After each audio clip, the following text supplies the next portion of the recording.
Alright, today's video is going to be entitled How to Turn Demons into Dreams.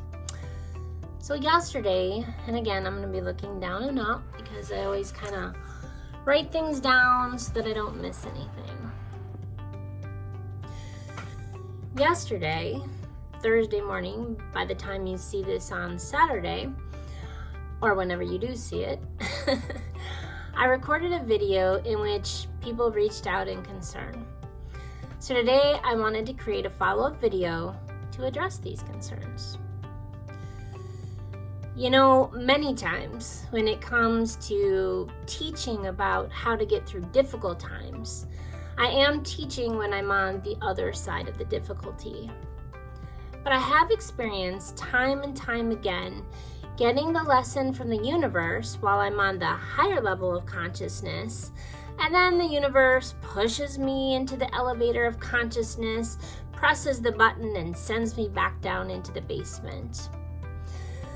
And as I find myself in the darkness, I yell out, "But I already did this years ago!"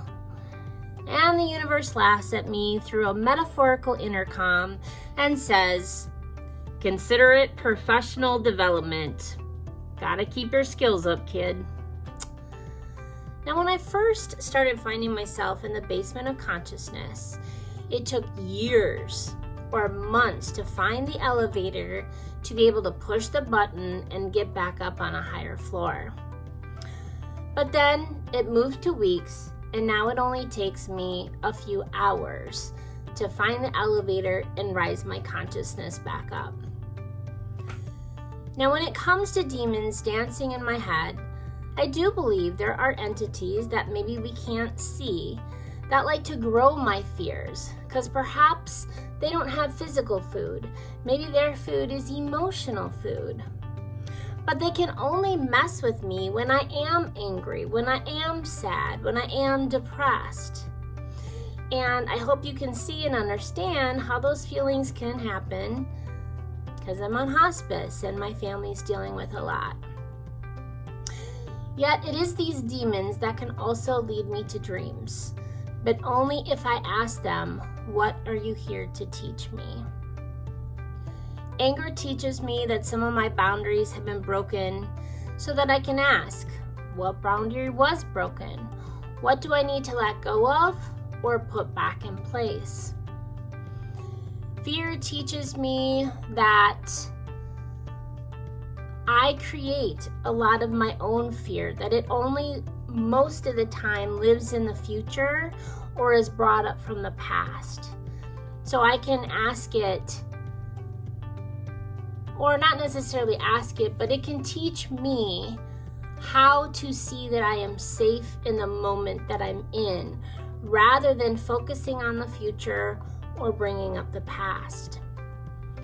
Guilt, shame teaches me that I feel I have something I must need to be embarrassed about or hide.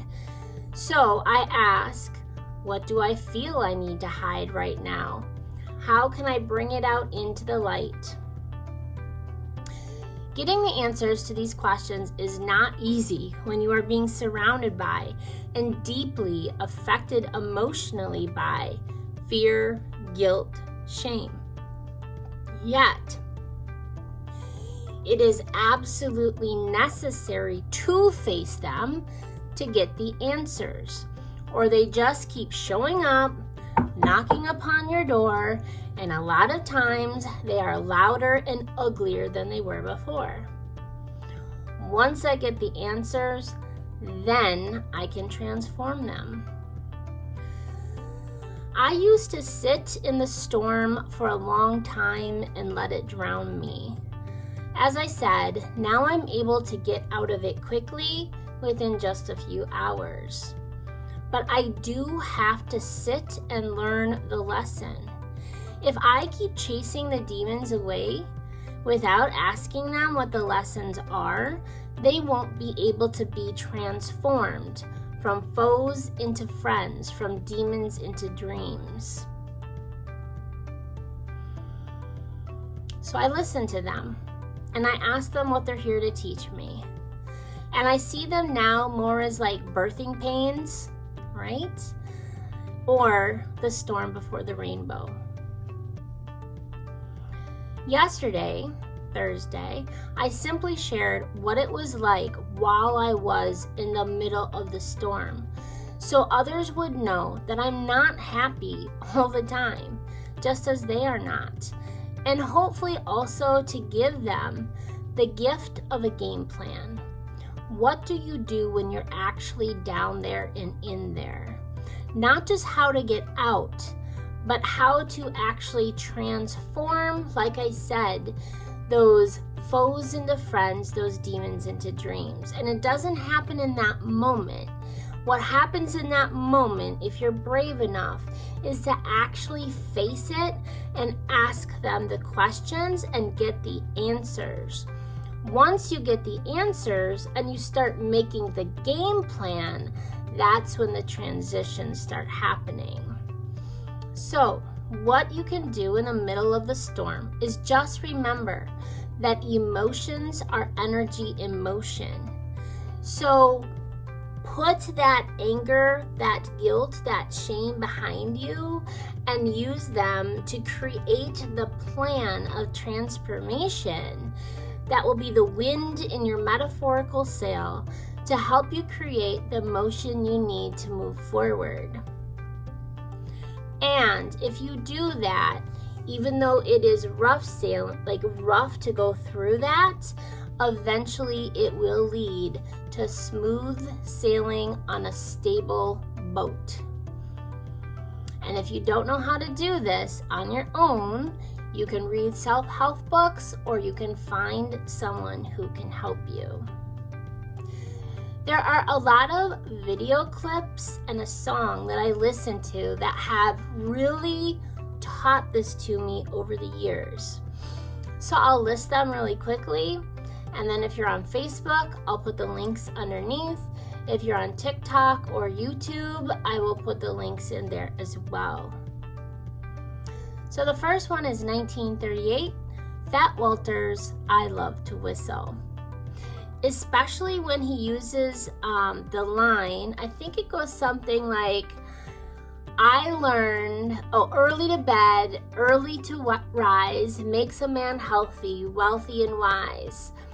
I found out, I know it's true, a whistle does much more for you. And that's because when you are in a positive state, those demons can't touch you. 2001, Monsters, Inc., when Sully learns that laughter is more powerful than screams. 2004, Harry Potter and the Prisoner of Azkaban, where it's called the Boggard scene, where you take your fears and you turn them into something foolish.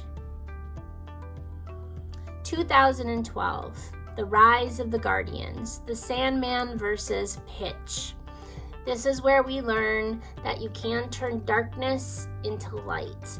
And when I talk about darkness, what I really like is It's a Wonderful World, because there's something called the dark sacred night. Darkness isn't necessarily bad. I wish people would call it heaviness. Because to me, you want to take the heaviness of fear, the heaviness of guilt, the heaviness of shame, and you want to lighten it up. So you want to go from fear and lighten it up to courage. You want to take that guilt and that shame and you want to lighten it up into acceptance and so on. 2017, The Shack, the boat scene, and also comes directly from that Bible passage where Jesus is walking on water. And one time, I'm going to pause for a second. So, one of the things that I do every morning is I have a cup of water. And I actually put it out by a window throughout the day to capture the light, whatever, superstition, I don't know, I just do it. Part of it is because in the Native American belief, and also it is starting to be proved scientifically, water holds memory. Another thing that I do is I create collages on my phone And then what I do in the morning is I take my phone and I take the collages. I guess it's kind of like my vision board. I take pictures or screenshots from my phone of people that I want to think about and pray for, or things that I want more often to show up in my life. Pretend this is my phone.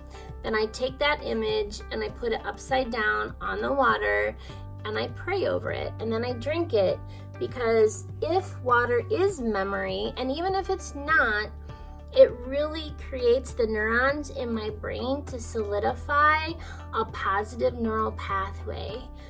So then I drink the water and it reminds me of these things that I want to pop up in my life. So the 2017 shack scene, the boat shack movie, the boat scene, teaches us, and another time when I was praying,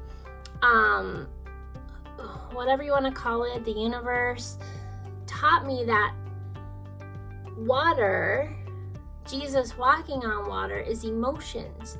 And so we want to learn how to walk upon the water, walk upon our emotions, rather than be drowned within them.